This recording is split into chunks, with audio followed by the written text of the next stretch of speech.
अगला कॉन्सेप्ट है हमारा मल्टीनोमियल थ्योरम।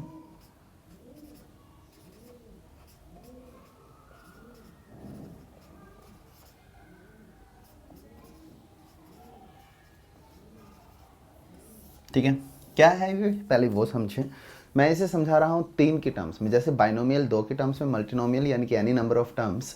पहले मैं इसे एक्सपेंड कर रहा हूँ 3 की टर्म्स में। वो ये है कि a plus B plus C whole power n कभी भी हो तो इसे हम, वैसे तो इसे सोल्व करना हो तो एक तरीका तो हमारे पास ये है कि b प्लस सी को आप x मान लें और फिर बाइनोमियल लगा दें। पर एक डायरेक्ट वे मैं आप लोगों को बता रहा हूँ, वो ये है कि summation n factorial upon n1 factorial, n2 factorial, n3 factorial, a power n1, b power n2, c power n3,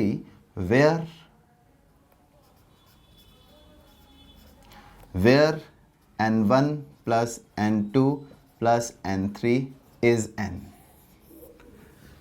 ठीक है, where n1 plus n2 plus n3 is n। This is the way, this is the way. और ये बात ध्यान रखना, n1 n2 n3 all the 3 items will lies between 0 to n। ये 0 से n के बीच में ही रहेंगी, पर इस कंडीशन को हमेशा फॉलो करेंगी। तो this is general expansion of 3 terms. ठीक है, ये जनरल एक्सपेंशन है 3 टर्म्स का। एक और मेथड है इसे एक्सपेंड करने का, और हम इसे एक्सपेंड ऐसे भी कर सकते हैं कि इन दोनों को मान लिया x, तो हमारे पास ये आया a plus X whole power n। अब इसे एक्सपेंड करें आप, a power n, nc1 x, nc2 x square, nc3 X cube and so on. ठीक है, अब क्या करेंगे, A N N C one B plus C, N C two B plus C का whole square, N C three B plus C का whole cube, plus N C four B plus C whole power 4 and so on. अब हमें क्या करना होगा, इसे expand करना होगा, इसे एक्सपेंड करना होगा, इसे एक्सपेंड करना होगा, और इसे तो एक्सपेंड बाइनोमियल थ्योरम लगाकर करना होगा, और अगली टर्म्स को भी। ठीक है, तो ये भी एक वे है कैलकुलेट करने का, इसकी एक्सपेंशन फाइंड करने का। आपको ध्यान, ये मैं बता दूं, कभी भी 3 टर्म्स की एक्सपेंशन अगर पूछी जाती है तो आपसे पूछा जाता है find first 4 terms, first 5 terms, इस टाइप से। ठीक है, बाकी इसका यूज़ तब होगा जब हमें इसकी जनरल टर्म पूछी जाएगी। जैसे आपको दिख रहा है कि जनरल टर्म जो है, जनरल टर्म जो इसकी है, हम कुछ भी मान लेते हैं, let T is the general term, तो उसे हम लिखेंगे n factorial upon n1 factorial, n2 factorial, n3 factorial, a power n1, b power n2, c power n3, where n1 plus n2 plus n3 is n। This is the general term. ज़्यादा use इस term का आएगा, और इसी को हम generalise भी कर सकते हैं। 2 टर्म्स की जगह अगर m टर्म्स हैं तो ये n factorial n1 to nm, यहाँ सारी पावर्स एंड सो ऑन। ठीक है, मतलब same n1 n2 n3 up to nm equals to n, ऐसे भी आप सॉल्व कर सकते हैं। तो most important thing is this, जब एक्सपेंड करने की बारी आई, जब आपसे पूछा जाए एक्सपेंड अप टू 4 टर्म्स, तो don't use this method, then use this method. लेकिन जब हमें कोई जनरल टर्म की ज़रूरत पड़े तो ये method, this method is better. ठीक है, जैसे मैं आपको क्वेश्चन बताता हूँ।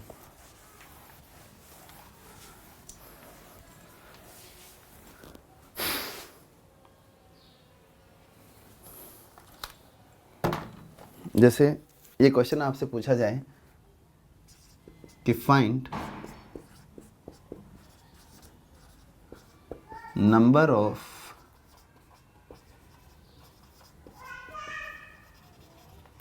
Rational terms of 1 plus 2 power 1/3 plus 3 power 1/5 whole power 10। Find rational terms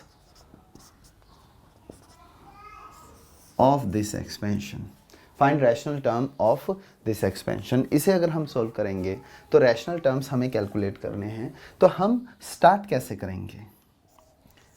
late general term be t equals to 10 factorial and 1 factorial and 2 factorial and 3 factorial 2 power 1 by 3 power n2 and 3 power 1 by 5 power n3। तो हम ये भी बोल सकते हैं कि general term is 10 factorial and 1 factorial and 2 factorial and 3 factorial 2 power and 2 by 3 3 power and 3 by 5। अब हमें चाहिए रैशनल टर्म्स, ठीक है। ये हर हालत में रैशनल ही रहेगा क्योंकि कंडीशन यहाँ पर लिखना हम भूल गए। कंडीशन ये है n1 plus n2 plus n3 is 10 factorial, sorry 10। अब आपको देखना है कि n2 एंड n3 की किन वैल्यूज़ के लिए ये रैशनल है। आपको ये देखना है कि n1 n2 n3 की किन वैल्यूज़ के लिए ये रैशनल है। तो यहाँ पर हमें एक टेबल बनाना होगा, ठीक है। हम अब देखो रैशनल चाहिए, 1 की तो कुछ भी पावर लिख दो। वैसे 1 की पावर जो थी वो n1 थी, वो कुछ भी पावर हो वो तो रैशनल है, उससे अपने को कोई दिक्कत नहीं है। तो आप एक काम करो, इसे रैशनल बनाना शुरू करो। तो सबसे पहले आप देखो n3 की वैल्यू जब 0 होगी, जब n3 की वैल्यू 0 होगी तो उस पर्टिकुलर केस में n2 की क्या क्या वैल्यूज़ हो सकती हैं? 0 10 0 3 7 0 6 4 0, ठीक है, 9 1। तो ये जब n3 0 होगा तो n2 की ये वैल्यूज़ हो सकती हैं और ये वैल्यूज़ पुट करने पर देखो ये रैशनल ही बनेगा। इसके बाद n3 की अगली पॉसिबल वैल्यू क्या है? 5। अगर n3 5 है तो ये क्या क्या हो सकते हैं? 0 5 5 3 2 5 6 पॉसिबल नहीं है। क्यों? क्योंकि n1 plus n2 plus n3 equals to 10। इसके बाद हम अगली वैल्यू क्या ले सकते हैं? 10, ठीक है, 0 0।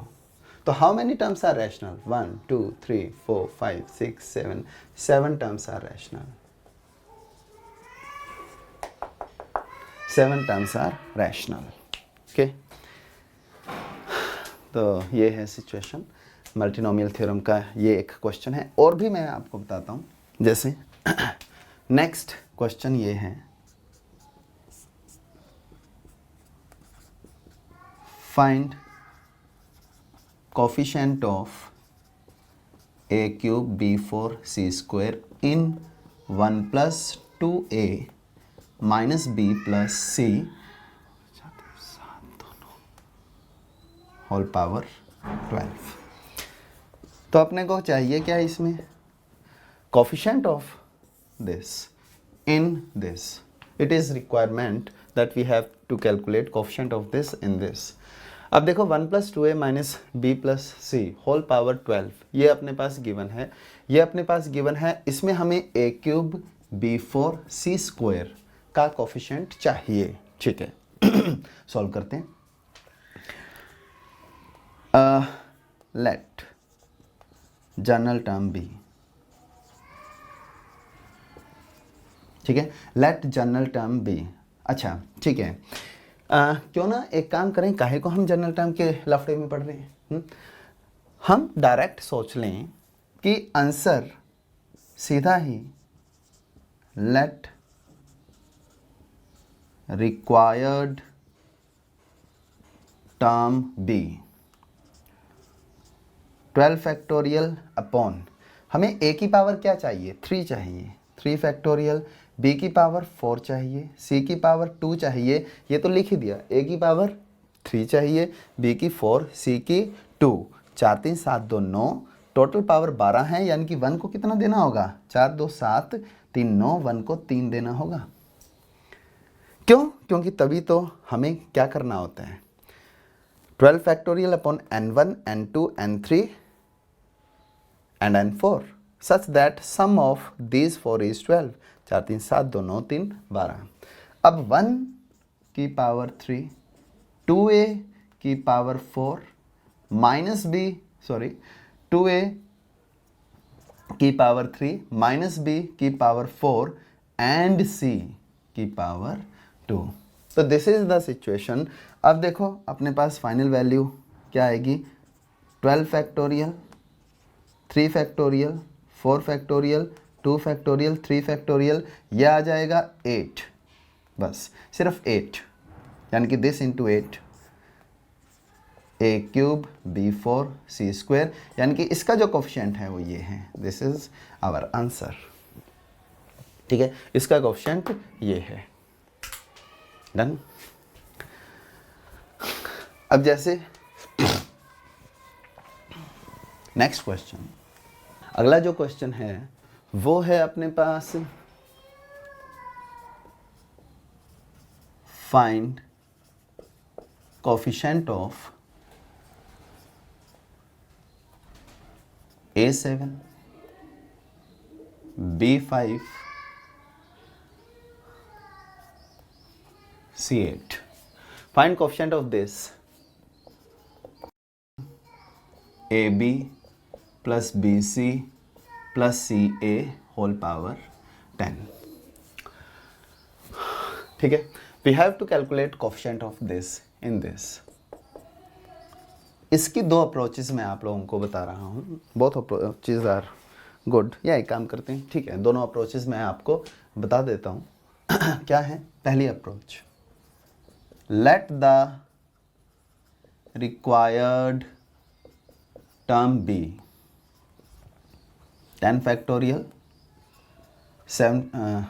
10 factorial and 1 factorial and 2 factorial and 3 factorial, AB power n1, BC power n2, CA power n3। Let the required term be this। इसे n1 factorial and 2 factorial and 3 factorial, A power n1 plus n3, B power n1 plus n2, C power n2 plus n3। This is the situation। Now according to question n1 plus n3 is 7, n1 plus n2 is 5, n2 plus n3 is 8। तीनों को आप add करें, तीनों को add किया तो ये आया twice of n1 plus n2 plus n3 is 20, यानी कि n1 plus n2 plus n3 is 10। इस बात का मतलब ये हुआ कि n2 is 3, n3 is 5 and n1 is 2। तो आपके पास जो टर्म है वो क्या आ जाएगी, यानी कि जो रिक्वायर्ड टर्म है, required term is 10 factorial n1, 2 factorial, 3 factorial, 5 factorial. This is the required term and this is the coefficient. ये एक तरीका है। सेकंड मेथड आप ऐसे सोच सकते थे इसे कि ये जो एक्सपेंशन है A B plus B C plus C A whole power 10, यहाँ से आप ए बी सी को कॉमन निकाल दो, ए पावर 10, बी पावर 10, सी पावर 10, बचेगा क्या, 1/a plus 1/b plus 1/c whole power 10, निकाल दिया कॉमन। अब देखो हमें a पावर 7 चाहिए, हमें a पावर 7 चाहिए a पावर 7 चाहिए, तो आप बताओ 1/a की क्या पावर रखें कि a पावर 7 आ जाए, क्योंकि ये पूरा एक्सप्रेशन मल्टीप्लाई हो रहा है, यानी कि 1/a की क्या पावर रखी जाए कि a पावर 7 आ जाए। तो सीधा मैं रिक्वायर्ड टर्म पे अटैक कर रहा हूँ। Required term is 10 factorial upon, what is requirement, 1/a की पावर 3 होनी चाहिए, यानी कि 3 फैक्टोरियल, 1/a पावर 3। 1/b की अगर हम बात करें तो 1/b की वैल्यू क्या होनी चाहिए, 1/b की वैल्यू क्या होनी चाहिए, हमें चाहिए b की पावर 5, तो 1/b की पावर 5 होनी चाहिए। 1/c चाहिए 8, तो 1/c की, और ये पूरा मल्टीप्लाई हो रहा है a पावर 10। तो अब मुझे बताओ रिक्वायर्ड टर्म यही आएगी, क्योंकि बाकी सब कुछ बाकी सब कुछ तो after cancellation this will become a7 b5 c8। मतलब ये जितना भी बचा है इसे कैंसिल करेंगे तो अपने पास यही चीज़ आ जाएगी। तो this is the second method and good one. थोड़ा सा दिमाग ज़्यादा पर टाइम सेव होगा इसमें। Find coefficient of x5 in 1 minus 2x plus x cube whole power 7। अब कई बार ऐसा लगता है कि ये जो हमारा कॉन्सेप्ट है मल्टीनोमियल थ्योरम, ये शायद इस टाइप के क्वेश्चंस में नहीं लगे जहाँ पर 3 टर्म्स एक दूसरे पे डिपेंड करती हो, पर ऐसा नहीं है, ये हर जगह लगेगा। बस इस टाइप के क्वेश्चंस में हमें केसेस लेने होंगे। कैसे? रिक्वायर्ड टर्म्स आर, ठीक है। अपने को ये देखना है कि x पावर 5 एक से ज़्यादा टर्म्स में आ सकता है, x पावर 5 एक से ज़्यादा टर्म्स में आ सकता है। तो हम स्टार्ट करेंगे x क्यूब से। x क्यूब की पावर 1 जब होगी तो -2x की पावर क्या चाहिए होगी हमें, 3। हमें पावर 5 चाहिए, 5 चाहिए तो ये 2 चाहिए, तो होल पावर 1 की पावर कितनी होनी चाहिए, x क्यूब की पावर 2 हो नहीं सकती, 1 से स्टार्ट किया, -2x स्क्वायर 3, ये 4 होना चाहिए, यानी कि 1 फैक्टोरियल 2 फैक्टोरियल 4 फैक्टोरियल। क्या इसके अलावा कोई कॉम्बिनेशन है कि पावर हमारे पास कितनी आ जाए, 5? देखो x क्यूब की पावर 1 से स्टार्ट किया था, 2 नहीं हो सकती। चेक करते हैं कि अगर x क्यूब की पावर 0 होगी तो -2x की पावर क्या होनी चाहिए। अब देखो x क्यूब की पावर 0 तो -2x की पावर अगर 5 हो तो बात बन जाएगी, यानी कि 1 स्क्वायर। इसके बाद कोई और ऑप्शन है? अब देखो x क्यूब की पावर 1 हो, x क्यूब की पावर 0 हो तो x पावर 5 आएगा। इसके अलावा कोई भी ऑप्शन ऐसी नहीं है जिसमें x पावर 5 आएगा। तो अब हमें कैलकुलेट क्या करना था, कोफिशिएंट ऑफ x पावर 5। तो ये जितनी भी टर्म्स हैं यहाँ से x पावर 5 आपको कॉमन आता नज़र आएगा। ये है into 4 x power 5, 7 factorial 5 factorial -2 power 5 x power 5। तो फाइनली जो हमारे पास है वो 4 into 7 factorial 2 factorial 4 factorial -32 7 factorial 5 factorial. आगे मैं कैलकुलेट नहीं करने वाला हूँ, ठीक है।